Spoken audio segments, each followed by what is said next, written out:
Hello everyone. In this video, we're going to be covering the Microsoft Word table styles that are available to you. So maybe you're working on your table and you don't want to have to go through all the formatting stuff that we did in the past few videos. Microsoft actually has a whole bunch of table styles that are pretty cool looking out of the box, and you can go ahead and modify them from there.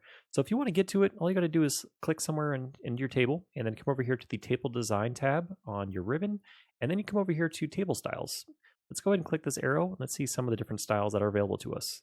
And the cool part is, as we highlight these, it'll actually give us a preview of what it's going to look like. So I'm a big fan of blue, and let's click on that.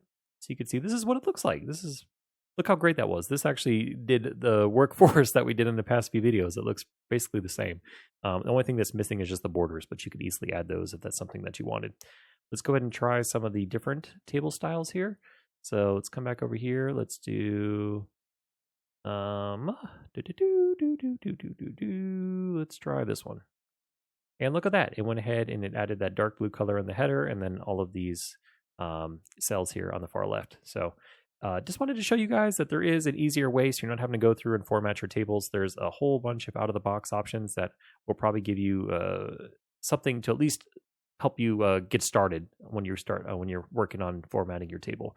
And again, all you have to do is click somewhere into your table. Once you get the table design option, come over here to the drop down under table styles. Of course, my dog's barking and distracting me. But once you're over here, again, you just kind of highlight these. You can kind of preview and see which one you're feeling. And then once you click it, then it'll go ahead and apply it for you. So if you guys have any questions about this, please let me know. And otherwise, I'll catch you all in the next video.